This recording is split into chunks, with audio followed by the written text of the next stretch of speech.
नमस्कार दोस्तों, कैसे हो आप सभी लोग। उम्मीद करता हूँ आप अच्छे हैं, मस्त हैं, स्वस्थ हैं और अपने पढ़ाई को निरंतर जारी रख पा रहे हैं।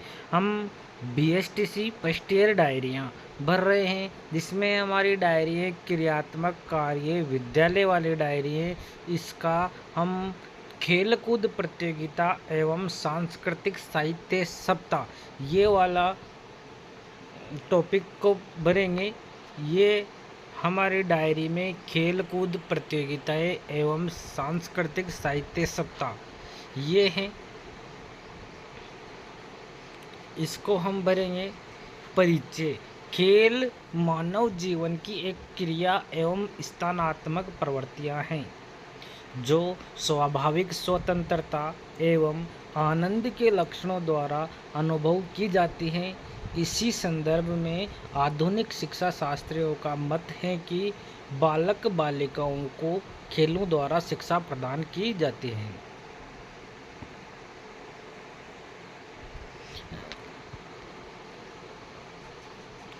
पंडित जेपी उपाध्याय टीटी कॉलेज में खेल कूद एवं सांस्कृतिक साहित्य सप्ताह का आयोजन किया गया। इस दौरान 100 मीटर रेस, 3 टांग की दौड़, गोला फेंक, भाला फेंक, तस्तरी फेंक, कैरम शतरंज प्रतियोगिताएं हुई। इनके अलावा मेहंदी बनाना, सापा मांडना, टाई बांधना, चित्र बनाना, जलेबी खाना, रस्सी खींच, चम्मच की अंटी ठहराना आदि प्रतियोगिताएं हुई। 100 मीटर रेस में देवराज गुजर प्रथम व दीक्षा नागर द्वितीय स्थान पर रही।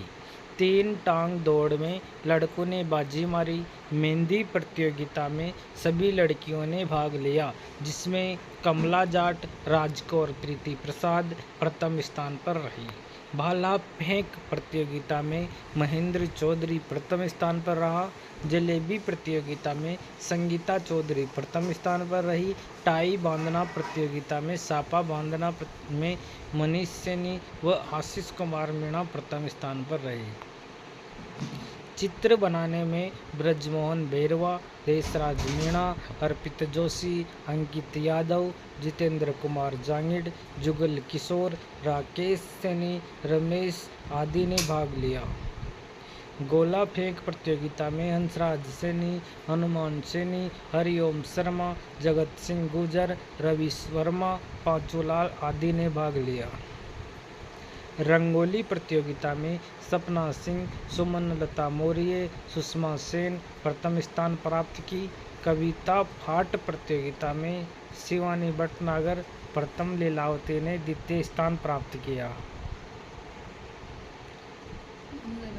नृत्य प्रतियोगिता में अंकिता समूह प्रथम तथा निकिता समूह द्वितीय स्थान प्राप्त किया। खेल द्वारा शिक्षा पद्धति के सिद्धांत पर ही शिक्षा जगत में भ्रमण, शिक्षण, सरस्वती यात्राएं, प्रोजेक्ट मेथड, स्काउट गाइड, आंदोलन एवं सुरक्षा व सेवा शिक्षा यानी कि एनसीसी, एनएनएस जैसे उपागम प्रचलित है। रविंद्रनाथ टैगोर का मानना था कि पेड़ों पर जीवन के अनुभवों एवं व्यवहार विज्ञान के निष्कर्षों से आज यह तथ्य पूर्णतः सिद्ध है कि जो बालक खेलों में भाग लेते हैं वह उच्च एवं व्यापक व्यक्तित्व के धनी होते हैं। वे बालक बालिकाएं जीवन विकास व उपलब्धि के पटल पर अग्रणी होते हैं। बच्चों के सर्वांगीण विकास में इसकी पीडीएफ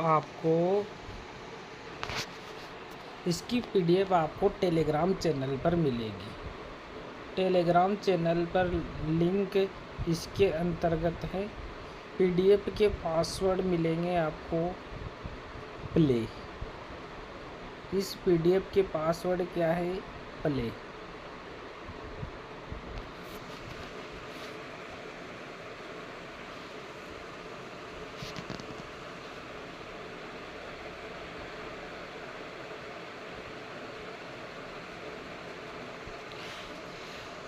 खेल महत्वपूर्ण भूमिका निभाते हैं उनके द्वारा बालकों में त्वरित निर्णय क्षमता, वस्तुओं की जानकारी, समायोजन, समन्वय, सद्भाव, साहस, सह अस्तित्व जैसे गुणों का यह सद्भाव में स्वतः ही विवश हो जाता है। शिक्षा के क्षेत्र में खेल कुछ को स्थायी मान्यता प्राप्त है। खेल कूद को स्थायी मान्यता प्राप्त है क्योंकि खेल शिक्षा के अन्य सरोकारों की पूर्ति करते हैं।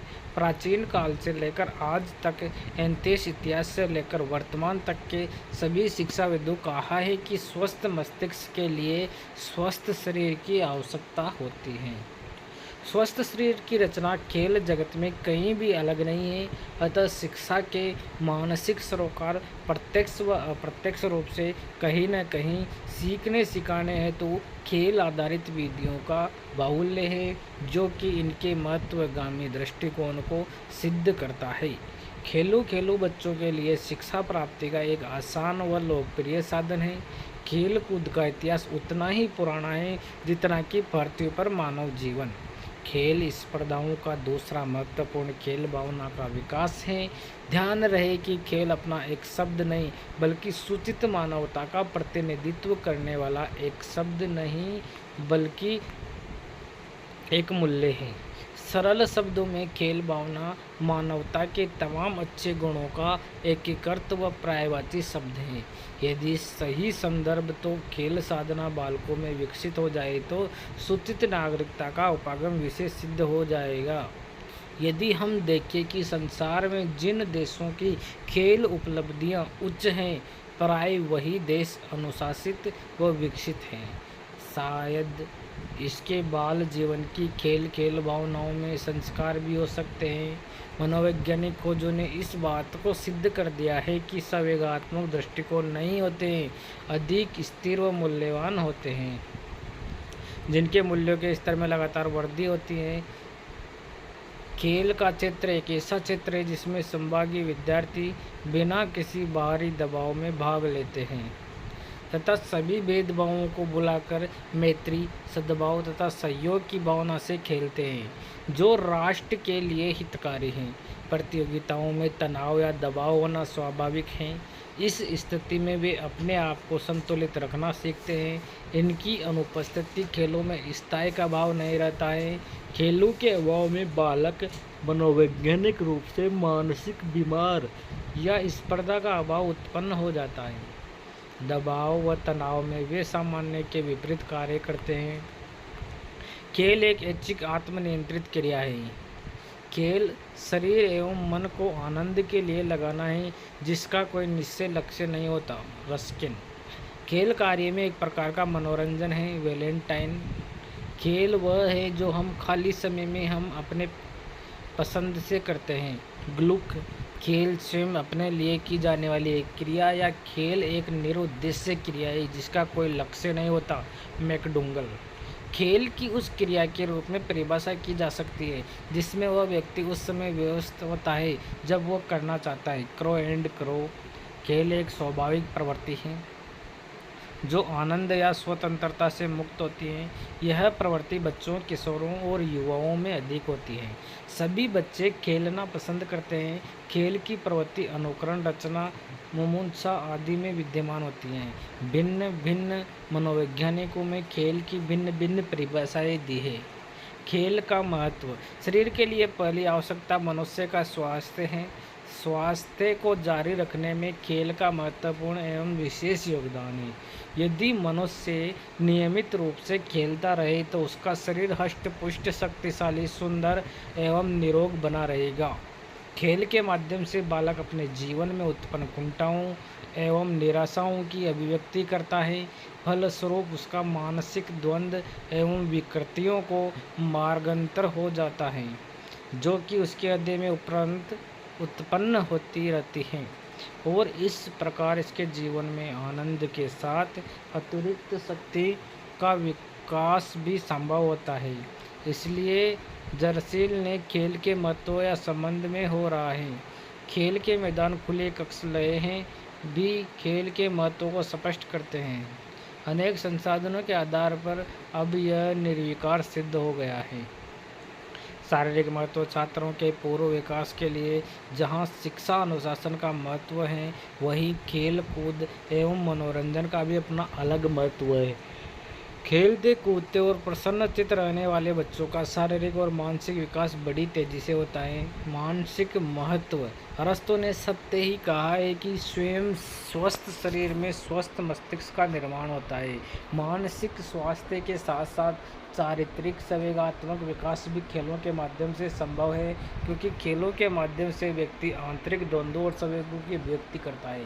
सामाजिक महत्व, खेल के माध्यम से खिलाड़ी बालकों में निम्न सामाजिक गुण जैसे सामाजिक भावना, राष्ट्रीयता, अंतर्राष्ट्रीयता की भावना, ऊंच नीच जाति पाति की भावना का सम्मान होना, दूसरों के संपर्क रहता है। इस संबंध में अनेक वैज्ञानिकों के मत निम्न प्रकार है। संवेगात्मक महत्व, खेलों के माध्यम से बालकों में दिवास्वप्न को देखना बंद होना, संवेगों के नियंत्रण की भांति का शांति का विकास होना, लज्जाशीलता, चिड़चिड़ापन, कायरता, लकड़पन इत्यादि दोषों के समाप्त होने के साथ साथ प्रसन्न चित्त रहना और जीवन के प्रति आशावादी दृष्टिकोण का विकास होता है। चार्ल्स का कथन है कि विशिष्ट व्यक्ति में नेतृत्व की विचारधारा के लिए किसी वैज्ञानिक सहायता की जरूरत नहीं होती है। पूर्ण व्यवहार व्यक्ति का एक प्राथमिक गुण होता है और नेता को इसमें पूर्णतया दक्ष होना चाहिए। व्यक्तित्व विकास महत्व, वास्तव में खेल का शारीरिक मानसिक महत्व, संवेगात्मक एवं सामाजिक महत्व यह सिद्ध करता है कि खेल के द्वारा बालक के व्यक्तित्व का अच्छा विकास होता है। नैतिक विकास की दृष्टि से खेल कार्यक्रमों में बालक में आत्मनियंत्रण, ईमानदारी, सच्चाई, निष्पक्षता, सहयोग व सहनशील आदि गुण उत्पन्न होते हैं। खेल में बालक सीखता है कि एक अच्छा खिलाड़ी हार जाने पर भी हतोत्साहित नहीं होता और न ही उसमें देश भाव पत्ते होता है। आत्माभिव्यक्ति में महत्व, मानव की मूल प्रवृत्तियों के बारे में विस्तृत अध्ययन करने वाले विलियम मैकडोगल ने खेल को व्यक्ति की 4 सामान्य मूल प्रवृत्तियों में से एक माना है। इसके विपरीत कुछ अन्य मनोवैज्ञानिक खेल को सामान्य मूल प्रवृत्ति न मानकर व्यक्ति की उत्सुकता, रचना और अनुकरण मूल प्रवृत्तियों की व्यवहारिक परिणति के रूप में देखते हैं। फिर भी आमतौर पर यह स्वीकार किया जाता है कि किसी न किसी रूप में अपने मूल प्रवृत्तियों के कारण ही बालक में खेलों के प्रति अधिक रुचि उत्पन्न होती है। कतिपय अन्य मनोवैज्ञानिकों ने बालक या व्यक्ति की खेल वृत्ति के पीछे अन्य सिद्धांतों का प्रतिपादन किया है। सांस्कृतिक क्लब, अलग अलग सत्रों तथा विभागों के सांस्कृतिक कार्यों में रुचि रखने वाले छात्र सांस्कृतिक संस्था के सदस्य हैं। विभिन्न कलाकारों तथा प्रदर्शकों को आमंत्रित कर अनेक कार्यक्रम किए जाते हैं। संस्थान का वार्षिक उत्सव स्पेक्ट्रम भी सांस्कृतिक संस्था द्वारा ही आयोजित किया जाता है। नृत्य दल तथा संगीत दल इत्यादि मिलकर सहयोगिता से काम करते हैं। साथ में 1-2 अध्यापक भी जुड़े रहते हैं।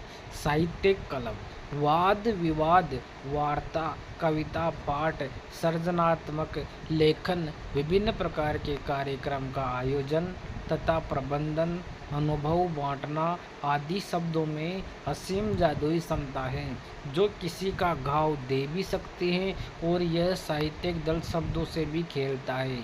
साहित्यिक दल हमेशा नए विचारों को ढूंढता रहता है तथा वर्तमान विचारों को सृजनात्मक उपयोग करना जानता है। खेल के लाभ, खेल और खेलों का महत्व का फायदा यह है कि व्यायाम और रोमांच उत्साह और संवेदना के साथ जोड़ते हैं।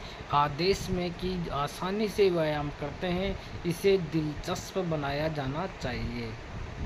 खेलों के प्रकार, बच्चों के खेल क्रियाओं को कई प्रकार से वर्गीकृत किया जा सकता है।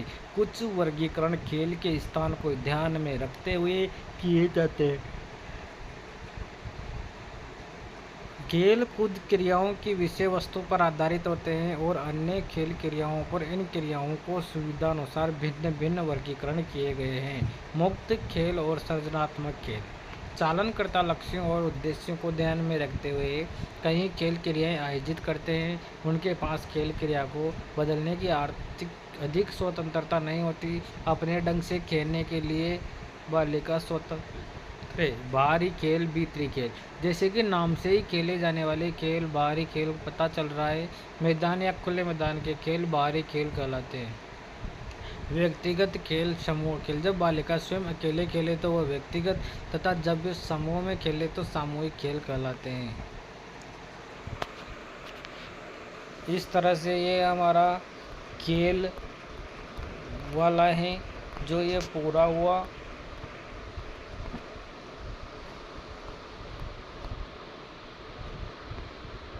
खेल प्रतियोगिता सांस्कृतिक साहित्य सप्ताह, ये डायरी पूरी हुई। पीडीएफ के बारे में आपको पहले ही बता चुके हैं कि इसकी पीडीएफ कहाँ मिलेगी। पीडीएफ के बारे में आपको पहले ही बता चुके हैं, तो वहाँ से पीडीएफ करें। चैनल को सब्सक्राइब कीजिए। थैंक यू, धन्यवाद।